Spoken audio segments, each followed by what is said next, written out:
मेगननि मोदैया जेब्ला बाथ्रा बुङो अब्ला मानसिनि खुगानि रावआव हेफाजाब गैयि जाना फैयो। सैथो मोजां मोननाया माबायदि जायो मिथिगौना?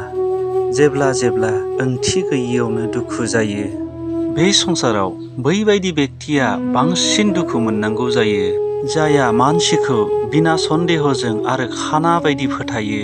जुदि नोंथाङा गावनिजोंनो गोजोनै गैयाब्ला गुबुनजों माबायदि गोजोनै थानो? गोजोननाय नागिरनानै रावजोंबो सोमोन्दो लाखिनो नाङा।